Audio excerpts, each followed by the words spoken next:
ఈ శివుని దర్శించుకుంటే సర్వదోషాలు పోతాయి. ఈ శివాలయం ఎక్కడుందనుకున్నారా? ఈ శివాలయంలో కొలువైన శివుడు ఎక్కడున్నాడు అనుకున్నారా? అల్లూరు సీతారామరాజు జిల్లా రంపచోడవరం మండలం రంప గ్రామంలో అతి పురాతనమైన 12వ శతాబ్దానికి చెందిన శివాలయం మనం చూస్తూ ఉన్నాం.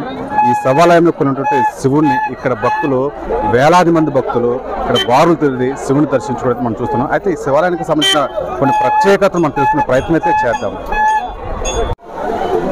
మనమైతే ప్రస్తుతం పురాతన దేవాలయం శివుడి కొలువైనటువంటి ఈ ఆలయం దగ్గర మనం ఉన్నాము.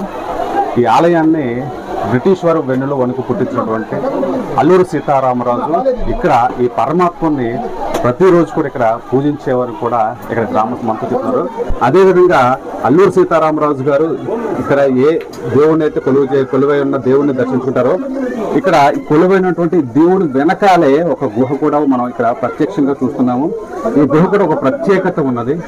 ఆనాటి 12వ శతాబ్దంలో యుద్ధాలు జరిగేటువంటి సమయంలో ఈ గుహ మార్గం ద్వారానే మరి అనేక మంది బయటకు వెళ్తారనేటువంటి విషయాన్ని కూడా మనం ఇక్కడ క్షుణ్ణంగా పరిశీలించి మనం ఇక్కడ తెలుసుకునే ప్రయత్నం అయితే చేస్తున్నాము.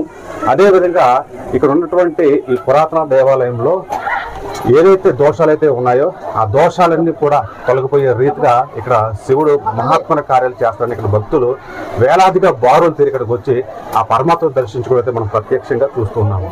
అయితే మనతో ప్రస్తుతం ఇక్కడ ఉన్నటువంటి పూజారి గారు అయితే ఉన్నారు. ఈ ఆలయ ప్రత్యేకత, ఇక్కడికి వచ్చినటువంటి భక్తులు ఏవైతే కోరికలు కోరుకుంటారో ఇవన్నీ కూడా పూర్తి సమాచారం ఆయన అడిగి తెలుసుకునే ప్రయత్నం చేద్దాం. లేని వాళ్ళకి అభిషేకం చేస్తామండి. భార్యాభర్తల చేత ఈ నందీశ్వరుని ఎత్తిస్తాము. ఇక్కడ ముడుపు కూడా కట్టి ఇక్కడ పిల్లలు లేని వాళ్ళకి అభిషేకం అది చేస్తాము. అల్లూరి సీతారామరాజు ఇక్కడికి వచ్చి అభిషేకాలు చేసుకునేవాడని ప్రసిద్ధి.